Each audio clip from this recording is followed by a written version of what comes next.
Hello everyone, I hope that you're all doing well. This is me Sayyid Shujatullah. Welcome to Iqra IAS Current Affairs channel. Channel को subscribe करिए और hit the bell icon so that जब भी मैं video upload करूंगा आपको notification मिल जाएगा। आज हम पढ़ने वाले हैं वेरी वेरी इंपॉर्टेंट टॉपिक। एक छोटा टॉपिक है, एक बड़ा टॉपिक है। द छोटा topic is related to budget. Budget में चेंजेस क्या आए हैं। ओके 2014 से पहले बजट के आसपास जो भी इंपॉर्टेंट फैक्ट्स है वो कैसे थे, 2014 के बाद में वो फैक्ट्स में क्या चेंजेस आए और क्यों आए वो भी हम पढ़ लेंगे। उसके बाद में very important question and answer session करेंगे that depends upon okay food processing industry. ये तो आप दिन में definitely without this food processed consumption आपका दिन डेफिनेटली नहीं जाएगा। कुछ ना कुछ तो आप दिन में खाते ही हैं। इट मीन्स आप समझ सकते हैं कि फूड प्रोसेसिंग जो इंडस्ट्री है वो अपनी ज़िंदगी से बहुत इंट्रिकेटली जुड़ी हुई है। ओके उसके बगैर आपका हो नहीं सकता गुजारा। ना आपका हो सकता ना मेरा हो सकता। बहरहाल मैं अगर बोलूँ तो छोटे बच्चों का भी नहीं हो सकता। और मम्मी डैडी वो लोग भी आजकल ओके वही वही खाते हैं। इंश्योर पीडियाश्योर ऐसे कुछ ट्रॉपिकाना रियल जूस ऐसे ही प्रेफर कर रहे हैं। अब वो हो नहीं रहा है किसी भी। सब बिजी बिजी लाइफस्टाइल है, आपकी मेरी सबकी लाइफस्टाइल बिजी बिजी है। तो ऐसा बना बना के देने के लिए किसके पास नेचुरल फूड से एक्सट्रैक्ट करने के लिए जूसर निकालना पड़ता, फिर स्टोव ऑन करना पड़ता। ये सब किसी से हो नहीं रहा है। ओके तो आप समझ जाइए कि food processing industry is going to be a very important industry at least with respect to what consumers, और हमारे से ही जुड़ी हुई है। सबसे इंपॉर्टेंट है ना इन्वेस्टर के काम आएगी, ना प्रोड्यूसर के काम आएगी, ना किसी और के लिए काम आएगी ऑब्वियसली। तो ये तो काम आएगी सिर्फ हमारे लिए, डायरेक्ट कंज्यूमर से इसका रिलेशन है। ठीक है पहले मैं देख लूँ कि हमारा रिकॉर्डिंग चल रहा है। यस बेहतरीन चल रहा है। ठीक है लेट अस गो अहेड। अब हम पढ़ेंगे जीएस पेपर 3 के दो भी टॉपिक्स है। So changes in budget presentation and food processing industry के सेलेंट फीचर्स, इश्यूज जो भी इश्यूज रहे हैं और क्या स्कीम्स होंगे उसमें, that also we are going to study and I am going to finish it of this particular Q&A of food processing industry through a conclusion. Let us go ahead. Key changes of NDA government in the budget since 2014। 2014 के बाद में क्या changes लेके आए NDA government वाले। Okay तो प्रणब मुखर्जी के हाथ में आप देख रहे हैं ये क्या है। ये एक बजट के पेपर से इसके अंदर ये देखो बैग थोड़ा पॉश है। ओके ये लेदर बैग है। और निर्मला मैडम के हाथ में आप देखिए रेड कलर का हैंडलूम वाला है। हैंडलूम वाला इसको ये कहते हैं कि बही खाता। बही खाता हिंदी नाम दिए हैं इसको। और प्रणब मुखर्जी ऑब्वियसली पॉश थे। ओके तो उन्होंने हमेशा इसको बजट ही कहा है। ओके सो चेंजेस क्या थे पहले और उसके बाद में एनडीए गवर्नमेंट आने के बाद बजट प्रेजेंटेशन में क्या चेंजेस आए हैं। क्यों इसलिए बोल रहा हूँ कि 2-4 दिन में बजट तो आने वाला है, थोड़ी बेसिक नॉलेज होना चाहिए। तो ऑन एंड ऑफ थोड़ा बहुत बजट कवर करते रहूँगा। अलॉन्ग विद दैट हमारी एडिटोरियल सीरीज चलते रहेंगी सो दैट आपको ये बजट के अंडरस्टैंडिंग में थोड़ा ईजी रहो। पहली बात बजट का डेट देखो। इंडिया गवर्नमेंट आने से पहले बजट हमेशा प्रेजेंट होता था लास्ट के दिन में। ओके 28 फरवरी को प्रेजेंट होता था। 26 फरवरी को इकोनॉमिक सर्वे प्रेजेंट करते थे और 27 फरवरी को रेलवे बजट प्रेजेंट करते थे और फरवरी 28 को जनरल बजट प्रेजेंट करते थे।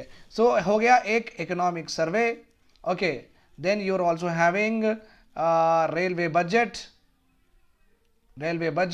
And you are also having what, you are also having a general budget. ठीक है तो इंडिया आने के बाद में ये जो लास्ट वर्किंग डे पे फरवरी के जो रखते थे वो इसको चेंज करके फर्स्ट वर्किंग डे पे रख दिए। First working day of February, इसका मतलब फरवरी फर्स्ट अगर संडे है तो 2 फरवरी को प्रेजेंट हो जाता। बहरहाल बोलने का मतलब ये है कि फर्स्ट और second what ever it is, तो फरवरी के पहले या दूसरे तारीख में अगर संडे नहीं रहा तो बजट प्रेजेंट कर देने वाले हैं। ये इसलिए कह रहे हैं कि चलो भाई बजट 28 तारीख तक अगर आप प्रेजेंट करें, एक महीना बजट के लिए टाइम चाहिए डिस्कशन के लिए, फिर बजट पास होने के लिए हम अप्रैल का महीना भी थोड़ा बहुत ले लेते हैं। तो ये इंडिया गवर्नमेंट का ये मसला है। ये लोग ये कह रहे हैं कि बजट अगर फरवरी की पहले तारीख को प्रेजेंट करें तो आपको 30 दिन का टाइम मिल जाता, मार्च तक पास हो जाता और अप्रैल फर्स्ट ईयर से जो फाइनेंशियल ईयर हमारा स्टार्ट हो रहा वहाँ से डिसबर्समेंट भी हो जाता लोन का और मिनिस्ट्रीज के पास पैसा भी आ जाता और स्कीम्स भी इंप्लीमेंट होना शुरू हो जाते हैं।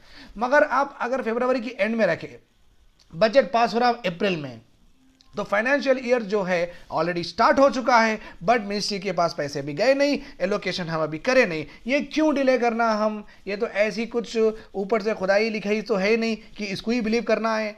तो वो लोग क्या करें भाई, छोटा मसला है, फरवरी 28 को क्यों, फरवरी 1 को रख देंगे, सो दैट अपने को टाइम भी मिल जाता और अप्रैल से अपन अपने स्कीम्स लागू कर सकेंगे 1 तारीख से। सो फाइनेंशियल ईयर का ऑप्टिमम यूटिलाइजेशन करना था इंडिया गवर्नमेंट का, यहाँ पे एक इंपॉर्टेंट ऑब्जेक्टिव ये एक हुआ। और ब्रीफ केस में बदलाव आया है। लेदर ब्रीफ केस था हाथ में हमेशा 2014 से पहले, अभी निर्मला मैडम लेके आए हैं एक बही खाता, रेड क्लॉथ में लेके आ रहे हैं आजकल। और हमेशा बजट, ओके, इंडिपेंडेंस से पहले बजट मर्ज था, इंडिपेंडेंस के बाद like I am talking about Ekington committee एक थी, ओके, जब बजट मर्ज था उसके बाद में अलग बजट रखना शुरू करे थे, डिफरेंट, ओके, रेलवे बजट अलग रखते थे और जनरल बजट अलग रखते थे। ये जो कस्टम था वो चलते आ रहा था, चलते आ रहा, 2014 तक चला। एनडीए गवर्नमेंट आने के बाद में वो 3 साल इसी तरह से प्रेजेंट करे, रेलवे बजट अलग, फिर जनरल बजट अलग, ऐसे ही प्रेजेंट करे, वो भी कस्टम थोड़ा बहुत फॉलो करे। उसके बाद में 2017 में उनको समझ में नहीं आया ये भी, क्यों भाई क्या ज़रूरत है दो दो बजट प्रेजेंट करने की, एक ही बजट में सो भी लिख दो। That's why merger of railway budget and union budget happen in the year 2017। देखिए इंपॉर्टेंट बात यहाँ पे, पूरे चेंजेस हुए 2014 में, बट जो मर्जर ऑफ बजट हुआ उसका चेंजेस हुआ 2017 में। 2017 में, प्लीज़ रिमेंबर दिस पॉइंट, ऐसा नहीं कि पूरे 2014 में ही हुए, ओके, 2017 में हुआ था, ओके। एंड अरुण जेटली साहब जो कि अपने फाइनेंस मिनिस्टर है, ओके, वो जो अभी नहीं है अपने बीच, okay, and he was very very very one of my favourite economist, और उससे ज़्यादा मैं क्या बोलूँ, okay, he has been revered by very international forums में, उनको माना जाता है, ओके, इंडिया के one of the best finance minister आप समझ सकते हैं अरुण जेटली साहब, ओके। तो उन्होंने जब आए थे, जब उन्होंने कमान संभाली थी, तो एबॉलिशन ऑफ वेल्थ टैक्स भी उन्होंने ही करे थे, okay. So abolition of wealth tax का मतलब क्या है कि आपके पास जो आस्ती है, आपके पास जो पैसा है, आपके पास जो एसेट्स है, जो कैपिटल एसेट्स है, उनके ऊपर तो टैक्स देना पड़ेगा। आप जब वेल्थ शो कर रहे हैं तो आपके ऊपर एक एक्स्ट्रा टैक्स लगेगा जिसका नाम है वेल्थ टैक्स। मगर अरुण जेटली साहब बोले हैं कि जितना पैसा इसको कलेक्ट करने में, जितना पैसा इसके ऊपर इन्वेस्टिगेट करने में, कौन बन रहा, कौन वेल्थ टैक्स नहीं बन रहा, उसके बाद में उनका डॉक्यूमेंटेशन, उनका पेपर वर्क एक्सेट्रा एक्सेट्रा, जितना इसको कलेक्शन करने में पैसा जा रहा, उतना ही पैसा वेल्थ टैक्स से आ रहा। जब उतना फ़ायदा ही नहीं है उसमें, तो रखने का क्या फ़ायदा। तो उन्होंने ये वेल्थ टैक्स निकाल दिए थे। तो अभी फ़िलहाल these are the important changes, उसके बाद में कुछ चेंजेस नहीं आए हैं, ओके। की चेंजेस मैं आपको बोल दिया, प्लीज़ फॉलो दिस। अभी हम चलेंगे फूड प्रोसेसिंग इंडस्ट्री। किसको नहीं पसंद है ये के special, okay. Generally projector Lara Dutta का एक ऐड आता था एक ज़माने में, तो उन्होंने वो प्रोजेक्ट करते थे as a celebrity, she was miss, I guess she was miss वो यूनिवर्स, आई गेस। फिर ये कॉर्नफ्लेक्स बच्चे तो खाते हैं, ये जो क्या है ये चॉकोज और बर्गर किसी को नहीं पसंद। I am a Chinese food lover, okay. ये जो पिकल्स है, जो ट्रॉपिकाना है, ये रियल जूस है, ये लेस है, सैफ अली खान के लेस है, ये ड्रिंक्स है, this all comes under word food processing. Food process food बोलते हैं इनको। मीन्स क्या हुआ, इसमें रॉ मटेरियल लेके, रॉ मटेरियल में कुछ ऐड करके, प्रिजर्वेटिव्स ऐड करके, शक्कर ऐड करके, नमक ऐड करके, ओके, मिठास ऐड करके, ऐसा वैसा ऐड करके, somehow they will make a very very tasty products, okay. और ऑब्वियसली हेल्थी बनाते हैं, जैसे कॉर्नफ्लेक्स हेल्थी है, तो वॉट एवर इट इज़, जैसा टेस्ट आपको चाहिए वैसा आपको फूड प्रोडक्ट प्रोसेस फूड मिल जाएगा। सो फूड प्रोसेसिंग इंडस्ट्री का डेफिनेशन से आप स्टार्ट करेंगे, आपका आंसर Q&A कैसा स्टार्ट करेंगे आप। अगर फूड प्रोसेसिंग इंडस्ट्री के बारे में कौन सा भी क्वेश्चन पूछो, हमेशा अगर आप इंडस्ट्री के बारे में क्वेश्चन आया तो आप स्टार्ट करेंगे इंडस्ट्री का डेफिनेशन, इंडस्ट्री का इंपॉर्टेंस, उसके बाद में आप इशू पढ़ेंगे, इशू के बाद उसके बाद में आप पढ़ेंगे गवर्नमेंट इनिशिएटिव्स और बेहतर कैसे कर सकते हैं, वे फॉरवर्ड एंड कंक्लूजन। कभी भी इंडस्ट्री आया तो ये 4 चीज़, ये 6 चीज़, 1 2 3 4 5 6, ये 6 चीज़ तो आप पढ़ के रखना, वो इंडस्ट्री का आपका काम हो जाएगा, ओके। स्कीम्स इसलिए याद करना कि आपका आंसर लाइवली दिखता है, ओके। अगर आप स्कीम्स लिखें और प्रेजेंट डे के इनिशिएटिव्स लिखें वो पर्टिकुलर इंडस्ट्री से रिलेटेड, तो एग्जामिनर को लाइवली फील होगा, अरे भाई ये बंदा तो बहुत रीसेंट करंट अफेयर लिखा, तो it relates closely to the present day what circumstances, present day conditions. अगर आप स्कीम या प्रोग्राम या इनिशिएटिव लिखे, अगर नहीं लिखे तो ये तो ओल्ड एज बुक में है, सो एक आंसर आपको दिखेगा एग्जामिनर को और उनकी खुशी उनको नहीं होगी। सो बेटर इज दैट आपके जब भी आपको मौका मिले करंट अफेयर्स इंटीग्रेट करने का आपके क्वेश्चन में, आप कर दीजिए। So let us start the food processing industry का। आपको अगर क्वेश्चन आया तो आप करेंगे पहले उसका डेफिनेशन लिखेंगे। The industry in which raw food materials are made suitable for ready made consumption. Raw food materials are made, are converted you can say, जैसा कि आम है, जैसा कि कैरी है, रा मैंगो है, इसको हम कन्वर्ट करके बनाएंगे pickle. Okay, then in the same way potato को स्मैश करके हम पोटैटो हम बनाएंगे टोमेटो सॉस, और टोमेटो पोटैटो मिला के बनाएंगे टोमेटो सॉस। और अपन बनाएंगे मिल्क से बादाम मिल्क, और हम बनाएंगे कर्ड को हम बनाएंगे मलाई मस्का चस्का। तो this are all what, this are all एक रॉ मटेरियल था, एक एग्रीकल्चर में प्रोड्यूस हुआ से एक प्रोडक्ट था। ओके, एक क्रॉप था, वो क्रॉप को हम कन्वर्ट करके और एक डायरेक्ट खाने के लिए, एडिबल डायरेक्ट कंजम्पशन में डायरेक्ट खाने के लिए वैसे तैयार कर रहे हैं। ओके, जैसे कि आलू है, फ्राई करो खा लो, तो डायरेक्ट ही खा रहे हैं, right. So the industry in which food materials are suitable for readymade consumption, या रेडीमेड कंजम्पशन रहो या क्विक कुकिंग रहो, जैसे कि मैगी रहो, और इंक्रीज शेल्फ लाइफ रहो, मिल्क गुड लाइफ का मिल्क रहो। ओके, उसमें भी कुछ डालते हैं। Increase shelf life is called as food processing industry. Some of the examples I have given you, you should also give some examples like that. Okay, अभी हम पढ़ेंगे features of food processing industry. India में 11.2% of total arable land है। Means arable land is a land which is fit for cultivation. Agriculture हम कर सकते हैं ना, जो भी लैंड पे, वो लैंड को हम बोलेंगे arable land. Okay, so India में 11.2% एरेबल लैंड है, और इंडियन पॉपुलेशन 50% एग्रीकल्चर पे डिपेंडेंट है, और इंडिया को ही अपन एग्रेरियन इकोनॉमी भी बोलते हैं। मतलब क्या है, रॉ मटेरियल की कुछ कमी नहीं होगी अपनी इंडिया में। सो food processing industry they can thrive, they can flourish, क्योंकि हमारा पॉपुलेशन डिपेंडेंस और हमारा जो भी 11.2% इतना ज़्यादा एरेबल लैंड है, agriculture is most preferred occupation है, तो आपको रॉ मटेरियल की कमी नहीं होगी, डिफिशियंसी कभी नहीं होगी।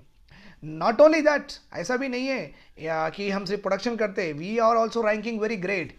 Okay, India rank first in the production of milk in the world, pulses and jute, second in the fruits, vegetables and third in the cereals according to Government of India report of 2019। ये coat करना important है, because ये coat करने से क्या होता है, examiner को फील होता है चलो भाई आगे का भी जो भी रहता वो सही ही रहता।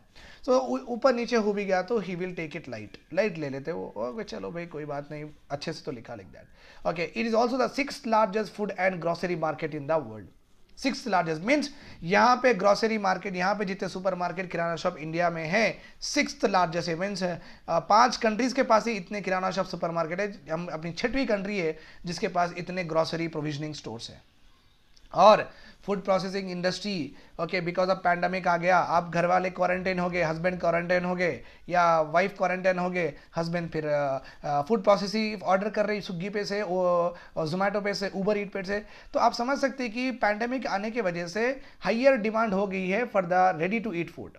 ओके, लाइफस्टाइल भी चेंज हो गया है, आजकल मोटे कौन होना चाह रहे। आजकल मेरा भी एक कजिन है 18 साल का है, मेरा एक नेफ्यू है 10 साल का, ये भाई इन लोगों को हेल्थ कॉन्शियस ज़्यादा हो गई है। नहीं पापा, नहीं मामा, वो इसमें ऑयल ज़्यादा है, मामा ये इसमें नहीं, इसमें मैदा है, अरे यार इतने बोलते हैं बेसन है, ऐसा है। तो मेरे जो भी कजिन्स है वो ही ये उम्र में इतने लाइफस्टाइल चेंजेस हो गए हैं, बस खाए तो पिज़्ज़ा खाएंगे, बर्गर खाएंगे, दिन में कुछ नहीं खाएंगे। ओके, या तो खाना है तो ऐसा खाना है, नहीं तो नहीं खाना है। तो आप समझे, तो लाइफस्टाइल भी चेंजेस होने की वजह से फूड प्रोसेसिंग इंडस्ट्री में शुगर फ्री है, कॉर्नफ्लेक्स है, ये भी के स्पेशल है, ऐसे भी चीज़ प्रेफर कर रहे हैं। ओके, सौर ब्रेड है जिसमें सैकराइड नहीं होता, ब्रेड खा सकते हैं आप। ओके, तो you can understand that lifestyle changes होने की वजह से भी फूड प्रोसेसिंग इंडस्ट्री में डेफिनेटली ग्रोथ होने वाली है। द पैंडमिक आने के वजह से बहुत सारे, बिकॉज ऑफ द डिमांड जब इंक्रीज हुआ फूड प्रोसेस रेडीमेड फूड के लिए, छोटे स्टोर्स स्ट्राइव होना शुरू हो गए। ओके, रोटी भी आजकल बना के दे रहे हैं, और अपने को रेडीमेड फूड्स बनाने के लिए स्मॉल शॉप्स भी ओपन हो गए हैं, स्मॉल शॉप्स ओपन हो गए हैं। ठीक है, this is the like some of the points of features of economy food processing industry. अभी पढ़ेंगे 2017 से 18 में देखे गए the food processing industry accounted for 7.9% of manufacturing. Within manufacturing okay, not in the total GDP. Agriculture, industry, service. Industry में construction, manufacturing, electricity and gas. So within industrial sector में, manufacturing sector में, okay, like belt बनाना, wallet बनाना, अलमारी बनाना, laptop बनाना, ये manufacturing sector में food processing industry का contribution है 7.9, और एग्रीकल्चर में इनका कॉन्ट्रीब्यूशन है 9.5. एग्रीकल्चर में कितना कॉन्ट्रीब्यूशन है? 9.5% in agriculture value added. It is also a major employment provider, contributing 11.4% of organized manufacturing employment. Organised 100% employment है. ऑर्गेनाइज का मतलब है कि जो भी ये इंडस्ट्री में जाएगा उसको मिलेगा पेंशन, उसको मिलेगा इंश्योरेंस, उसको मिलेगा proper contract from the company. तो ये ऑर्गेनाइज एम्प्लॉयमेंट बहुत बहुत इंपॉर्टेंट है, because it provide social security net to all the citizens who are employed in that. तो अगर ये फूड प्रोसेसिंग इंडस्ट्री बढ़ेगी तो जो भी काम चाहते हैं उनको इसमें एम्प्लॉयमेंट मिलेगा, और फॉर्मल एम्प्लॉयमेंट मिलने के वजह से जो गवर्नमेंट के प्रधानमंत्री जीवन ज्योति योजना, प्रधानमंत्री जीवन सुरक्षा योजना, अटल पेंशन योजना, जो स्कीम्स चला रहे हैं अनऑर्गेनाइज पीपल के लिए, इसमें पैसे खर्चा कम होंगे, क्योंकि फूड प्रोसेसिंग इंडस्ट्री अगर बढ़ी तो वहां पे उनको फॉर्मल एम्प्लॉयमेंट मिल जाएगा, ऑटोमेटिकली इंश्योरेंस पेंशन मिल जाएगा. सो गवर्नमेंट का contribution in all of this scheme will decrease, and government के पास पैसा ज्यादा रहेगा टू गो फॉर रिसर्च करेंगे, स्पेस जाएंगे, तो यहाँ पे पैसा ज्यादा लगेगा. सो आप फूड प्रोसेसिंग इंडस्ट्री जब आती है तो आप लिखेंगे इसका डेफिनेशन, और आप लिखेंगे साइलेंट फीचर्स, ये पूरे फीचर्स लिखेंगे. उसके बाद में आप लिखेंगे चैलेंजेस. चैलेंजेस क्या है? अभी देखो पॉपुलेशन ऑफ द वर्ल्ड है 7 बिलियन, 700 करोड़ है. 2050 तक ओके ये होने वाली है 10 billion according to the survey. Okay, ये 10 बिलियन को कैसा फीड करेंगे? इनकी फूड सिक्योरिटी का क्या है? इनकी फूड सिक्योरिटी का क्या है? Remember this point. ओके, तो ये एक फूड से सिक्योर करना है इनको, food security. Then another important issue here is lack of adequate infrastructure. Lack of adequate infrastructure. Food processing industry के लिए इंफ्रास्ट्रक्चर की ज़रूरत है, इनके लिए पानी की ज़रूरत है, इलेक्ट्रिसिटी की ज़रूरत है, इनके लिए ट्रांसपोर्टेशन की ज़रूरत है. ये इंफ्रास्ट्रक्चर कंट्री में उतना एडिक्वेट नहीं है जितना फूड प्रोसेसिंग इंडस्ट्री को चाहिए. और एक्सपोर्ट में भी जनरली सेल्स प्रमोशन, अगर हम अपने प्रोडक्ट्स को प्रमोट करें सेल्स के लिए, खरीदो खरीदो बोल के बोले, तो सेल्स वॉल्यूम बढ़ेगा. बट सेल्स तो वॉल्यूम बढ़ रहा, बट प्रॉफिटेबिलिटी नहीं हो रही. ओके, फूड प्रोसेसिंग इंडस्ट्री में जब आप चिप्स को, आलू को चिप्स में कन्वर्ट करके आप वॉल्यूम बढ़ा रहे हैं, आपके सेल्स को प्रमोट कर रहे हैं, बट आपको प्रॉफिट्स उतने नहीं आ रहे हैं. So there is a glitch is there. Export में प्रॉब्लम हो रहा है अपने, इस पे एक्सपोर्ट मार्केट में एक्चुअली ये हो रहा है. फूड प्रोसेसिंग इंडस्ट्री को कोई लोन नहीं दे रहा है. They are having what lack of finance. कोई बैंक उनको लोन नहीं दे रहा है. India is a major producer of several agriculture food items in the world, but only less than 10% of that is processed. Okay, India बहुत सारे crops में major producer है in the world, but less than 10% of them will get processed. और बाहर के countries में, okay, developed countries में और डेवलपिंग कंट्रीज में फूड प्रोसेसिंग का डिमांड जैसा अपने पास जैसा है उनके पास भी डिमांड है. अगर अपनी इतनी बड़ी अग्रेरियन इकोनॉमी है, अगर अपन इतने लीडिंग प्रोड्यूसर्स है क्रॉप्स में, अगर हम ये इंडस्ट्री को प्रॉपरली थ्राइव करें तो वहाँ पे बिकॉज ऑफ दी क्रॉप का हमारे पास लेबर कॉस्ट ज़्यादा नहीं है, बिकॉज ऑफ लेबर सरप्लस रहने की वजह से, ओके, और गवर्नमेंट के थोड़ी बहुत हेल्प भी हो जाती हैं, तो हमारे जो फूड प्रोसेस फूड रहेंगे वो कम रेट में बाहर बिकेंगे और हमारे ज़्यादा प्रीफर करेंगे बाहर के लोग. सो इस वजह से अपने को एक्सपोर्ट और फॉरेन एक्सचेंज अर्निंग भी बहुत अच्छी तरीके से हो जाएगा. सो यही बोल रहा है सर्वे, यही आर्टिकल यही बोल रहा है कि फूड प्रोसेसिंग इंडस्ट्री को प्रमोट करो, ये पूरे चैलेंजेस निकालो. ओके ओके, अब वे फॉरवर्ड क्या है? Government of India short term measure एक ली है, that is called as production linked subsidy scheme, no sorry, production link incentive scheme. जितना बादाम मिल्क आप क्वांटिटी में प्रोड्यूस करते जाएंगे एक्स्ट्रा, उतना आपको गवर्नमेंट इंसेंटिवाइज करेंगी. बट समझिए ये तो एक शॉर्ट टर्म मेजर है, कल को कोई और गवर्नमेंट आ गई तो इंप्लीमेंट नहीं करेंगी. सो आपको ये इंपॉर्टेंट पता होना चाहिए कि शॉर्ट टर्म मेजर्स के साथ साथ लॉन्ग टर्म मेजर्स भी गवर्नमेंट लेना चाहिए. 1000 crore rupees for allocated from the budget in the last year.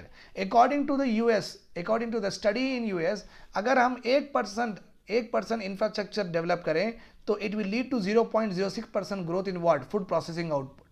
Food processing output. तो ये जो PLI स्कीम्स जो है ये देते हुए भी ये तो short term measure, long term में आप इंफ्रास्ट्रक्चर को डेवलप करिए.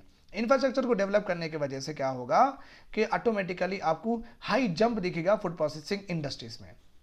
Hence, investment should be made by the government of India by taking care of the long term strategy. बहुत सारे स्टेट्स है, एपी है, Tamil Nadu, Gujarat, Maharashtra, they are having well knitted transportation और investment they have done with regard to the infrastructure develop करने के लिए ये state बहुत सारा इन्वेस्टमेंट कर रहे हैं. तो ये स्टेट्स को लिवरेज कर सकते हैं और ऐसे स्टेट्स में जिसमें इंफ्रास्ट्रक्चर को ज़्यादा पैसे स्टेट गवर्नमेंट एलोकेट करी है वहाँ पे government of India can produce food parks, mega food parks, food clusters, export clusters, okay, food processing cluster, ऐसा गवर्नमेंट ऑफ इंडिया प्रमोट कर सकती हैं क्योंकि उनके पास उतना सारा इंफ्रास्ट्रक्चर है, इलेक्ट्रिसिटी का रहो, रोड का रहो, ओके, एंड पानी का रहो, ओके, सो उनके पास है वो. सो बेटर है उनके जो भी कैपेबिलिटीज है उसको हम लिवरेज करें. स्मार्ट फाइनेंसिंग लिखना है like peer to peer lending. Like peer to peer lending मतलब क्या है, I will tell you. Implementation of TREDS, implementation of TREDS. हम इशू में पढ़े थे कि MSME, यहाँ पे पढ़े ना अपन, MSME देखो यहाँ पे इशू है challenges, MSME lakhs what finance. Okay, यहाँ पे क्या है, फाइनेंस देना है उनको पीर टू पीर. अब है पीर टू पीर का मतलब क्या है, इसमें एक स्कीम है that is TREDS. Okay, okay, trade related discounting scheme. Okay, trade related discounting, ये है क्या, अभी आप समझिए. I will tell you one important point. Okay, Ola क्या करता, okay, Ola will do what Ola will do, पूरे जो भी टैक्सेस है ना वो पूरे टैक्सी जो भी चला रहे उनको एग्रीगेट करता. उनको क्या करता, एग्रीगेट करता. राइट और wrong? Yes. Okay, don't mind for my hand writing because I am not using the regular pen, तो इसलिए हैंड राइटिंग खराब आ रही है. So don't mind for that. Ola क्या करता, पूरे टैक्सी ड्राइवर्स को एग्रीगेट करता, एग्रीगेट करके अपने को सर्विस देता. राइट. सो ओला को बोलते हैं एग्रीगेटर, ओला को बोलते हैं एग्रीगेटर. यहाँ पे ओला और ड्राइवर दोनों पीर टू पीर है, दोनों क्या है, पीर टू पीर है, दोनों एक दूसरे को हेल्प कर रहे हैं और दोनों मिला के कस्टमर को सर्विस दे रहे हैं. हम अलग है. राइट. सो यहाँ पे भी यही बोल रहे हैं कि RBI की स्कीम ही है. ओके, RBI एक ऐसा platform, this is a platform, TREDS is a platform. ये प्लेटफॉर्म पे ओके, मुझे एक पिकल मैन्युफैक्चरिंग कंपनी की छोटी शॉप खोलना है. पिकल मैन्युफैक्चरिंग एक छोटी मोटी फैक्ट्री खोलना है घर के पास. ओके, और बादाम मिल्क बनाना है या मस्का चस्का कुछ भी मलाई वाले बनाना है, तो मुझे चाहिए फाइनेंस तो दे रहे नहीं. तो मैं ये पोर्टल में जाके मैं मेरा पूरा डिटेल्स भर दूं कि मेरा GST नंबर ये है, मेरा पैन कार्ड नंबर ये है, मेरा घर ये है, मुझे इतना चाहिए. सो RBI क्या करती, वो पोर्टल से पूरे बैंक्स को वो भेज देती, पूरे बैंक्स को भेज देती. ओके, कि इनका ये प्रोजेक्ट है, कौन फाइनेंस करने वाले हैं. तो वो कोई भी एक आपसे कांटेक्ट करेगा, आपसे कांटेक्ट करके RBI के थ्रू आपको लोन आएगा. सो पीर टू पीर लेंडिंग हो जा रही ना, यहाँ पे पीर टू पीर लेंडिंग आपको हो जा रही. तो RBI is acting as a platform, as a channel to get what lot of loans, to get what lot of loans. तो RBI के सुपरविजन में हो रहा, वो तो बैंक भी थोड़े बहुत सहमति से ओके हेल्प कर देंगे. ओके, डिस्काउंटिंग इसलिए बोल रहे हैं कि अभी देखो ये प्रोजेक्ट है, मैं फैक्ट्री शुरू करके मुझे एक लोन चाहिए, मैं वो पोर्टल में लिख दिया, HDFC वाले मुझे कॉल करे, सर आपका प्रोजेक्ट में आप बोले कि 50 लाख तक का सेल होगा. ठीक है सर, 50 लाख तक का सेल होगा, आप बोले प्रोजेक्ट अच्छा है, हम आपको फैक्ट्री ओपन करने पैसे देने रेडी है, मगर वो 50 लाख का जो माल है आप हम आपको 40 लाख में दे दो, डिस्काउंट कर दो. ओके, 10 लाख हमारा प्रॉफिट रहेगा और 40 लाख आपके रहेंगे, वो 40 लाख आप कैसे तो भी पे कर दो एज ए EMI. तो डिस्काउंट करके उनको हम बेचेंगे. तो वहाँ पे पीर टू पीर हो गया. जब दोनों पार्टनर जब बात करते हैं ना तो पीर टू पीर हो जाते हैं यहाँ पे. Okay, so this is what the RBI is saying here. Okay, the receivables can be due from the corporates and other buyers, including government departments and public sector undertakings. Invoice discounting on TREDS involve 3 participants. एक MSME supplier रहेंगे, एक corporate buyer रहेगा, एक financial रहेगा. corporate buyer means food processing products कहाँ पे जाते हैं जी, कहाँ पे मिलते हैं, सुपर मार्केट्स में. राइट. तो ये होगा अपना corporate buyer. DMart क्या है, corporate buyer है. ओके, ये corporate buyer और MSME supplier, मेरा बादाम मिल्क DMart को मेरे को देना है, बीच में रहेगा एक फाइनेंशियल बीच में. तो हम तीनों मिलके वो अपन जुगाड़ करने के लिए डिस्काउंट में मैं बेचने का एग्रीमेंट होगा. तो MSME का मुझे लोन भी आ गया और उन्हों भी फायदा. This is what it is. Another some important scheme launched by the government of India with regard to promotion of food processing industry is mega food parks. Mega food park एक ऐसी जगह होती है जहाँ पे आपको वो पर्टिकुलर इंडस्ट्री रिलेटेड हर चीज़ आजू बाजू ही मिल जाती है. ओके वहीं पे वेइंग मशीन्स होते हैं, वहीं पे क्वालिटी असेसमेंट हो जाता है, वहीं पे सॉर्टिंग हो जाती है, वहीं पे ब्रांडिंग हो जाती है, वहीं पे एडवर्टाइजमेंट हो जाता है, वहीं पे लोडिंग हो जाता है प्रोडक्ट का, वहीं पे अनलोडिंग हो जाता है। तो that is called as mega food park. हर चीज़ एक ही जगह पे हो जाती है। Okay so food processing industry को यहाँ पे जाना वहाँ पे जाने की जरूरत नहीं रहती। So that scheme was launch in the year 2008। Okay और प्रोडक्ट्स को स्टोर करने के लिए government of India has also launch modern terminal markets. What are those? And bulk storage facilities as well as modernization of market. Okay और digital metering etcetera वो भी है। Quality control भी दे रहे हैं लैबोरेटरीज में कि अगर मैं बादाम मिल्क बनाया तो इसमें कितना हार्मफुल प्रिजर्वेटिव्स है, इतने टॉक्सिक केमिकल्स क्या हैं, तो वो क्वालिटी चेक करके ही आगे वाला लेगा ना। तो ऐसे देखते ही ट्रांस फैट 5 ग्राम है नकोरे भाई बोल के रख देते। ठीक है ट्रांस फैट कितना है, trans fat is very what high lipoprotein density. Okay तो वो नहीं चाहिए किसी को।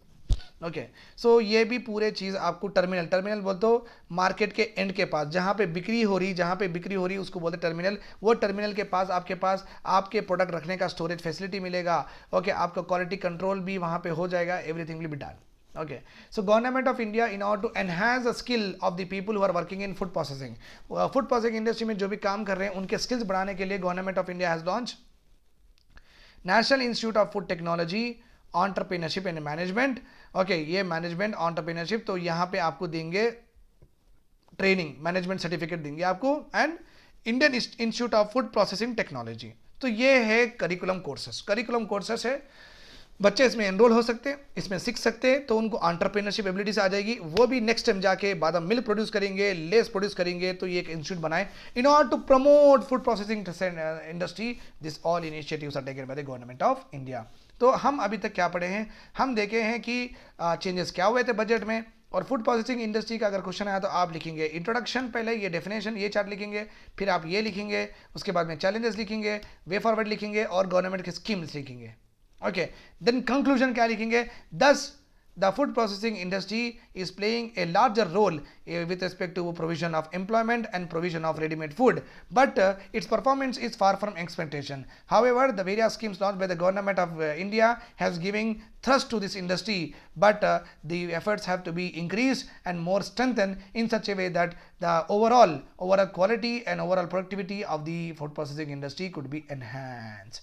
Okay this is called as conclusion. अगर आपको स्किप हुआ तो आप फिर से रिवाइंड करके ये कंक्लूजन भी आप ऐड कर लीजिए आपके एग्जाम पेपर में, तो आपका फूड प्रोसेसिंग इंडस्ट्री का पूरा कट्टा छिट्टा एक जगह आपके पास आ गया। Right this is all about today's class. Have a nice day. भूलना मत कि सबको शेयर करना आपका एक जिम्मेदारी है। Okay those who are studying please share that and also visit www.iqraies.com। वहाँ पे आपको बहुत सारे न्यू कोर्सेज लॉन्च हुए हैं, आपको उसमें इंफॉर्मेशन मिलेंगी और आपको जो भी रिक्वायरमेंट है एक्सक्लूसिवली इंडिपेंडेंट कोर्सेज ऑल्सो है, आप वो ले सकते हैं सो दैट आपकी जो भी प्रिपरेशन है वो हैजल फ्री रहेंगी। Okay bye bye, take care, good night, have a nice day.